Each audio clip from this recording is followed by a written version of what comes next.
ہم لوگ نیک اعمال پر زیادہ توجہ دے رہے ہیں، اتنی تسبیح پڑھ لو، اتنی رکعتیں پڑھ لو، اتنے روزے رکھ لو، یہ کر لو وہ کر لو، گناہ سے بچنے پر اپنی توجہ نہیں ہے. اور اصل اللہ رب العزت کے یہاں گناہ سے بچنا ہے. عمل تھوڑا بھی ہو کوئی بات نہیں، گناہ سے زیادہ بچنا اس کے یہاں مقبولیت کی زیادہ نشانی ہے. تو آقا کریم صلی اللہ علیہ وسلم کی بارگاہ میں ایک صحابی آئے اور عرض کیا یا رسول اللہ صلی اللہ علیہ وسلم میں صرف رمضان شریف کے روزے رکھتا ہوں بس، اور پھر میں روزے نہیں رکھ پاتا. یعنی مطلب کیا؟ فرض روزے رکھتا ہوں اور باقی روزے میں نہیں رکھ پاتا. جیسے کہ ہم لوگ جو ہے وہ اس پہ کوشش کرتے، کرنا بھی چاہیے، کوئی بری بات نہیں ہے، بڑی بات ہے. ایام 20 کے روزے، 13، 14، 15 کے روزے بھی رکھتے ہیں، کچھ لوگ جمعرات اور پیر کا بھی رکھتے ہیں، سنت بھی رکھنا چاہیے. لیکن یہ سب کر کے غیبت بھی کرتے ہیں نا، جو یہ سب کر کے غیبت بھی کرتے ہیں، پھر ہاتھ کیا آنا ہے؟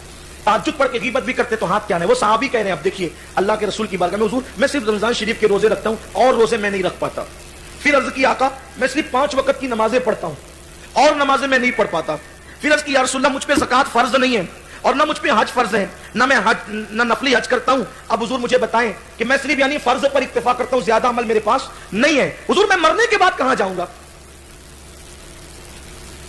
صرف میرا عمل ہے رمضان شریف کے روزے، 5 وقت کی نمازیں، اپنا زکوٰۃ فرض ہے کہ زکوٰۃ دیتا، فرض ہی نہیں ہے، حج بھی فرض نہیں کہ حج کرتا. اب حضور آپ مجھے بتائیں کہ مرنے کے بعد میں کہاں جاؤں گا؟ یہاں پر ایک بات بتاؤں، حضور علیہ السلام نے ان کو بتایا کہ وہ کہاں جائیں گے، تو اس سے پتا چلا کہ حضور کو صرف اپنی نہیں بلکہ غلاموں کی بھی خبر ہے کہ کون کہاں جائے گا.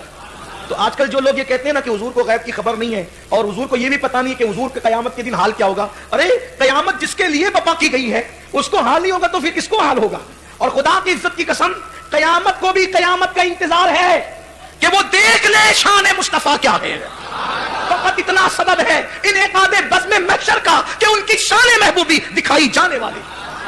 اور جب حضور کی آمد ہوگی تو قیامت میں بھی قیامت بپا ہوگی، محشر میں بھی محشر بپا ہوگا. اس کی وجہ یہ ہے قیامت میں قیامت اس لیے ہوگی، محشر میں محشر اس لیے ہوگا کہ وہ کالیاں زلفوں والا اپنے پورے حسن و شباب کے ساتھ جب بے نقاب تشریف لائے گا تو ہزاروں نہیں، کروڑوں نہیں، اربوں خربوں دلوں کی مراد پوری ہو جائے گی کہ او سنیا جنت ملے گی تب ملے گی. آج تو جنت سے بڑی نعمت مل گئی ہے کہ یار کا دیدار ہے. میرے امام کہتے ہیں شربت نہ دے تیری رویت ہو خیر سے، شربت نہ دے تیری رویت ہو خیر سے، یہ شہد ہو تو پھر کسے پرواہ شکل کی ہے. ہمیں شربت کی ضرورت کیا ہے جب یار سامنے ہو. اور مولانا سعید اجاز صاحب نے بھی کہا نا کہ کوثر کی جانب ہم نائی تکبئی، ہمیں دیہو نینن کا جام اے پیارے نبی. تو ہمارے یہاں محشر کا تصور ذرا کچھ الگ ہے، اہل بدعت کے نزدیک الگ ہے، اہل سنت کے نزدیک الگ ہے. الحمدللہ ہم اہل سنت ہے اور ہمارا سلسلہ کڑی در کڑی محبوب خدا سے ملا ہوا ہے. ہمارے یہاں تو ہم ڈرتے بھی ہیں لیکن نا امید نہیں ہے. اس کی وجہ یہ ہے کہ شافع محشر سے ہمارا تعلق ہے. ہاں آپ کہیں گے اتنی بڑی بات نہ کرو، میں بڑی بات نہیں کر رہا ہوں، اس لیے کہ میرے امام نے کہا ہم ہیں ان کے وہ ہیں تیرے تو وہ ہم تیرے، ہم ہیں ان کے وہ ہیں تیرے تو وہ، اس سے بڑھ کر تیری سمت اور وسیلہ کیا ہے. بہرحال میرا عنوان وہ نہیں ہے. عرض کر رہا تھا کہ انہوں نے کہا حضور میں رمضان شریف کے روزے رکھتا ہوں، نماز پڑھتا ہوں، زکوٰۃ اور حج مجھ پہ فرض نہیں ہے. اب حضور بتائیں کہ میں کیا کروں، میں مرنے کے بعد کہاں جاؤں گا؟ اللہ کے رسول علیہ السلام مسکرا دیے. حضور جب بھی حدیث میں حضور کے مسکرانے کا ذکر آیا کریں تو کوشش کر کے آپ بھی مسکرا دیا کریں. ہاں انہوں نے مسکرایا نا، یوں مسکرائے جان سی، یوں مسکرائے جان سی کلیوں میں پڑ گئی، یوں لب کشا ہوئے کہ گلستان بنا دیا، جس کی تسکین سے روتے ہوئے ہنس پڑے، اس تبسم کی عادت پہ لاکھوں سن. حضور مسکرائے اور مسکرا کر بڑی بشارت دی. اب آپ دھیان سے سنیں، عمل کتنا تھا؟ صرف فرض نفل نہیں تھا، کثرت عمل نہیں تھا. اور حضور سے کہتے ہیں حضور مرنے کے بعد کہاں جاؤں گا؟ حضور مسکرا کے کہتے ہیں تو مرنے کے بعد جنت میں میرے ساتھ رہے گا. اپنے ساتھ کیا فرمایا؟ تو مرنے کے بعد جنت میں میرے ساتھ رہے گا. ہائے ہائے وہ تو نہایت سستا سودا بیچ رہے ہیں جنت کا، ہم مفلس کیا مول چکائیں، اپنا ہاتھ ہی خالی ہے. سرکار فرماتے تو جنت میں میرے ساتھ رہے گا، بس تجھے کام 6 کرنے ہیں. جنت میں حضور کے ساتھ کس کو رہنا ہے؟ سبھی کو رہنا ہے. ہاں میں کوئی شاعر نہیں ہوں کہ آپ کو یہ کہہ دوں کہ مجھے لہلاتے چہچہاتے 10 کا نوٹ دے دو تو جنت میں حضور کا ساتھ مل جائے گا. 10 کی نوٹ کے عوض جنت بیچنے نہیں آیا، حضور نے فرمایا ہے. اور قربان جائیں حضور کا پڑوس، اور بات تو میرے محبوب کی ہے، تمہارے منہ سے جو نکلی وہ بات ہو کے رہی. سرکار نے فرمایا تو جنت میں میرے، عمل تیرا کم ہے پھر بھی تو جنت میں میرے ساتھ رہے گا. کرنا کیا ہے؟ صرف 6 کام. کتنے کام؟ 6 کام کرنے. حضور فرماتے ہیں اپنے دل کو 2 باتوں سے محفوظ رکھنا. حضور نے 6 کام دیے, 2 دل کے, 2 آنکھ کے, 2 زبان کے. آنکھ, دل اور زبان سے 2 کام کرنا ہے بس. اور کہاں جنت میں جانا ہے؟ حضور کے پڑوس میں. ہائے ہائے, محلے میں اگر کسی عالم دین کا پڑوس مل جائے تو کیا کہنے, اور کسی ولی کا پڑوس مل جائے تو کیا کہنے. لیکن محلے سے ایک دن تو جانا ہے, جنت سے کبھی نہیں جانا ہے, جنت سے کبھی نہیں جانا ہے. اور اس میں حضور کا پڑوس مل جائے تو کیا کہنے. سبحان اللہ. کسی کو کبھی کبھی زیارت ہوگی, پڑوس میں رہنے والے یار کا جلوہ تکتے رہیں گے. کتنا سستا سودا ہے. حضور کہتے ہیں عمل کم ہے پھر بھی تو جنت میں میرے ساتھ ہوگا. اچھا 7 کا حضور نے کام تجھے 6 کرنے, 2 کام تجھے دل سے کرنا ہے, یعنی دل سے 2 کام کرنا ہے. ایک بات کہ کسی کے ساتھ خیانت نہیں کرنا اور کسی کے ساتھ حسد نہیں کرنا. اپنے دل سے خیانت اور حسد نکال دے تو جنت میں میرے ساتھ رہے گا. دیکھو آج حسد بھی لوگوں کو ہے نا, ہم بھی لوگوں سے حسد کرتے ہیں ایک دوسرے سے. کوئی خوبصورت ہے نا, اب خوبصورت ہے تو اس میں اس کا کیا قصور ہے. کوئی مالدار ہے تو مالدار ہونے میں اس کا کیا قصور ہے. کوئی زیادہ اولاد والا ہے تو اس کا کیا قصور ہے. کوئی زیادہ عزت والا ہے اس کا کیا قصور ہے. کوئی اعلیٰ نسب ہے اس کا کیا قصور ہے. کوئی اعلیٰ ہمت ہے اس کا کیا قصور ہے. کوئی اعلیٰ اخلاق ہے اس کا, یہ تو قدرت نے دیا ہے. حسد کا مطلب کیا, تھوڑی واضح کرتے چلو بات. آج میں نے اپنے ساتھ ایک اپنے بھائی سے کہا تھا میں نے کہ آج بڑے سادہ اور بہت اہم عنوان پہ گفتگو ہے. اگر اس بات کو ہم اپنے دل میں بٹھا کے عمل کر لیتے ہیں, واللہ کہتا ہوں کہ جنت کی بہاریں دیکھ کر قیامت کے دن انشاءاللہ تبارک و تعالیٰ آپ کے دل سے دعا نکلے. حالانکہ وہ دعا کی جگہ نہیں ہے, لیکن صرف آپ سے کہہ رہا ہوں کہ دعا نکلے. اس پر عمل کرنے ہم بہت بڑے نقصان میں غیبت کرتے. حضور نے بتایا تو چھوٹے عمل پر بھی, صرف فرائض پر, یعنی کہ نوافل اور مستحبات کی کثرت کی بنیاد پر نہیں, صرف فرائض پر عمل کر کے بھی جنت میں میرے ساتھ ہوگا. 2 کام تجھے دل سے کرنا ہے, خیانت نہیں کرنا, کسی سے حسد نہیں کرنا. دیکھو خیانت کیا کہتے ہیں, کسی کے مال میں اس کی اجازت کے بغیر تصرف کرنا, چوری کرنا, کھا جانا اٹھا کر, امانت میں خیانت. ہمارے اسلاف اتنے محتاط تھے کہ کسی کے گھر کی لکڑی اٹھا کر اس سے خلال کرنے کو بھی امانت میں خیانت تصور کرتے تھے. تو کہا کہ دل سے 2 کام کر کے خیانت چھوڑ دے. اور حسد کہتے ہیں کہ اللہ نے کسی کو کوئی نعمت دی اور آپ یہ سوچیں کہ یہ نعمت اس سے چھن جائے, اس کو کہتے ہیں حسد. اب آپ سے میں کہتا ہوں اس سے نعمت چھن جائے آپ کا کیا فائدہ ہے. آپ کو یہ کرنا چاہیے اللہ تو نے اس کو دیا اور دے اور مجھے بھی دے. اس کو کہتے ہیں رشک.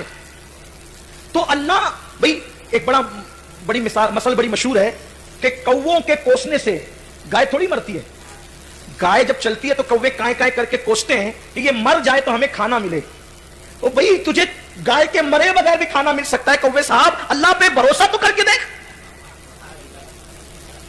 تو کووں کے کوسنے سے گائے نہیں مرتی, اور کووں کو گائے کو کوسنے کی بجائے وہ اللہ سے دعا کرنا چاہیے ہمیں روزی عطا فرما, رزق عطا فرما. اللہ تبارک و تعالیٰ کی شان ہے کہ گھونسلوں سے جب پرندے نکلتے تو خالی پیٹ ہوتے ہیں اور جب واپس پلٹتے ہیں تو بھرے پیٹ ہوتے ہیں. تو حسد نکال کہ اس کو وہ چیز ہے وہ سے چھن جائے, اس کے بچے مر جائے, اس کا حسن چلا جائے, اس کی دولت چلی جائے, اس کی عزت چلی جائے. حسد مت کرو, بلکہ اللہ کے یہاں تو اتنا اس کے خزانے میں کہ وہ سب کو بادشاہ بنا دے پھر بھی اس کا ختم نہیں ہوتا. ارے ختم ہونا تو دور کی بات ہے. اللہ رب العزت میرے آقا فرماتے ہیں اللہ کے خزانے کی شان یہ ہے کہ سارے اولین اور آخرین ایک میدان میں جمع ہو جائیں اور جمع ہو کر کے سب اللہ سے منہ مانگی مراد مانگے اور اللہ سب کو منہ مانگی مراد دے دے, پھر بھی اس کے خزانے سے اتنا بھی کم نہیں ہوگا. سمندر میں سوئی ڈبا کر نکالنے سے جتنا کم ہوتا ہے اتنا بھی میرے اللہ کے خزانے سے کم نہیں ہوگا. اس کے خزانے بھرے ہوئے ہیں. علماء یہود حضور کی آمد سے پہلے حضور کے وسیلے سے دعائیں کرتے تھے اور خوب ڈینگے مارتے تھے کہ وہ نبی آئیں گے تو ہم ایسا کریں گے, ہم ویسا. حضور آئے تو حسد کا شکار ہو گئے اور حسد ہی نے ان کو ایمان قبول کرنے نہیں دیا. تو اللہ کے رسول نے حسد مت کرو. اللہ کے رسول علیہ السلام فرماتے ہیں حسد نیکیوں کو ایسے کھا جاتا ہے جیسے لکڑی کو آگ کھا جاتی. حسد دلوں سے نہیں, دل صاف رکھو یار. اگر بلکہ میں آپ سے ایک بات کہتا ہوں, اگر ولی بننا ہے, اللہ کا دوست بننا ہے, زیادہ عبادت کی ضرورت نہیں ہے. ولی بننے کے لیے زیادہ دل صاف رکھنے کی ضرورت ہے. جن کے دل صاف ہو جاتے ہیں پھر ان کو اللہ اپنے کرم سے اپنا دوست بنا لے. بلکہ عبادت کی کثرت اس لیے کروائی جاتی ہے کہ اس سے دل صاف ہو جائے, دل کی صفائی منظور. تو آقا نے فرمایا میرا پڑوسی بنے گا تو جنت میں 2 کام دل سے کر, خیانت نہیں کر, حسد نہیں کر. پھر فرمایا اپنی زبان کو 2 باتوں سے بچا, جھوٹ مت بول اور غیبت مت, تو جنت میں میرا پڑوسی بنے. تیسری اور چوتھی بات جھوٹ نہیں بولنا اور غیبت نہیں. جھوٹ سے بچو. جھوٹ اکبر الکبائر ہے. جب کوئی بندہ جھوٹ بولتا ہے تو فرشتہ 1 میل دور ہٹ جاتا ہے, اس سے اتنی بدبو آتی ہے. اور جھوٹوں پر اللہ نے لعنت کی ہے. جھوٹ نہیں بولنا اور غیبت نہیں کرنا. اللہ کے رسول میں غیبت نہیں کرنا. یہ 4 چیزیں, 5 چیزیں. جس چیز کو اللہ نے حرام قرار دیا ہے اس کو نہیں دیکھنا, یعنی عورتوں پہ بد نظری نہیں کرنا. آج کل پکچر کے پوسٹر دیکھتے ہو نہیں دیکھنا, ننگی تصویریں دیکھتے ہو, اس کی میں تھوڑی تشریح کروں, ننگی تصویریں دیکھتے ہو نہیں دیکھنا, گندی پکچریں دیکھتے ہو نہیں دیکھنا. کچھ لوگ کہتے ہیں مولانا وہ پاکستانی سیریل دیکھنے میں کیا تکلیف ہے, اس میں تو بہت زیادہ گھریلو سب واقعات ہے, تو وہ جو آ رہی ہے نا وہ اداکارہ, وہ کوئی ہماری خالہ کی بیٹی تو نہیں ہے نا, وہ خلیری بہن وہ تو تھوڑی ہے نا, وہ تو آپ اس کو تو دیکھ رہے ہیں نا, وہ چہرہ کھول کر کے آ رہی ہے, آپ اس کو تو دیکھ رہے ہو, اس سے آپ کا کیا رشتہ ہے. تو جو چیزیں باہر دیکھنا حرام ہے وہ تو اندر بھی دیکھنا حرام ہے. تو عورت پر بد نظری کرنا تو باہر بھی حرام ہے, تو آپ اندر بھی اس کو دیکھ رہے تو وہ بھی تو حرام ہے. بلکہ یہاں تو خطرات ختم ہو جاتے, باہر دیکھے گا تو پٹائی ہوگی اس وجہ سے نہیں دیکھتا, لیکن یہاں تو پٹائی کا کوئی خوف ہی نہیں ہے, تو یہاں تو بد نظری زیادہ ہوگی, گندگی زیادہ ہوگی. تو اس لیے جو سیریلوں میں ناچ گانے نہیں ہوتے, جن سیریلوں میں گھریلو چاہے وہ کہانیاں بتائی جاتی ہے, اس کا دیکھنا بھی آپ کے لیے جائز نہیں ہے, کیونکہ اس میں بھی تو عورتیں ہوتی ہے. اور اس سے بھی بلکہ معاذ اللہ ثم معاذ اللہ, کچھ لوگوں نے مجھے بتایا کہ اس میں تو ایسی داستانیں بتائی جاتی ہے کہ پھر شادی شدہ عورتیں بھی ناجائز تعلقات اس سے سیکھ رہی ہے. اور پھر بھاوج کا افیئر ہے تو ننن سپورٹ کر رہی ہے, ننن کا افیئر ہے تو بھاوج سپورٹ کر, یعنی گھروں کے اندر یہ مزاج بتایا جا رہا ہے کہ ننن بھاوج ننن نہیں ہے بلکہ سہیلی سہیلی ہے. تو اب دوستی کا تقاضا یہ ہے کہ اگر ننن کا افیئر ہے تو بھاوج سپورٹ کرے, اور بھاوج کا ہے تو ننن, یعنی اس کو بھائی کی نہیں پڑی ہے. اب جو اس کی سہیلی بن رہی ہے نا ننن, تو بھاوج, تو ابھی اس کا سپورٹ کریے, کس میں, گناہ میں. اور اس کو کہا جا رہا ہے کہ یہ اسلامی کلچر ہے, اسلام لا حول ولا قوت الا باللہ. یہ کون سا اسلامی کلچر ہے, لعنت ہے.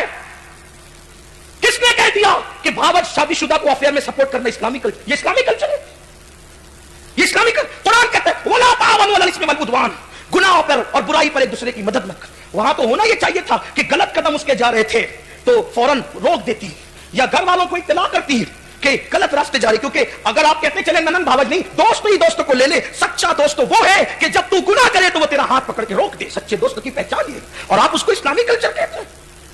کس اسلامی کلچر کی آپ بات کرتے ہیں؟ اور اسلامی کلچر یہ ہے کہ ایک نابینا صحابی کے سامنے ام المومنین آ گئی تو حضور نے فرمایا پردہ کر. ہو جا کس سے کہا, ان سے. یہ تو نابینا کا, یہ نابینا ہے, تو نابینا تھوڑی ہے. یہ اسلامی کلچر ہے, آپ اس کو اسلامی کلچر کہہ رہے. لا الہ الا اللہ انا للہ و انا. بلکہ میں کوئی مفتی نہیں ہوں لیکن اتنا ضرور کہوں گا کہ وہ افیئر پہ سپورٹ کرنے کو اگر آپ اسلامی کلچر کہتے تو آپ کا ایمان خطرے میں پڑ جائے گا. ہمارے مذہب میں پاکیزگی ہے, طہارت ہے, تقدس ہے. تو اللہ کے رسول علیہ السلام نے فرمایا کہ اللہ نے جس چیز کو حرام کر دیا ہے اپنی نظر سے اس کو مت دیکھ, اور فرمایا کسی کو حقارت کی نظر سے مت دیکھ. 2 کام دل سے کر, 2 کام زبان سے کر, 2 کام آنکھ سے کر. دل سے یہ کہ خیانت اور حسد دل سے نکال دے, زبان سے جھوٹ اور غیبت بند کر دے, اور آنکھوں سے اللہ کی حرام کردہ چیزوں کو نہ دیکھ اور کسی کو حقارت سے نہ دیکھ. حضور فرماتے اگر یہ 6 کام کر لیا تو تھوڑے عمل کے باوجود بھی اللہ تجھے جنت میں میرا پڑوسی بنائے گا. کسی کو حقارت کی نظر سے مت دیکھ.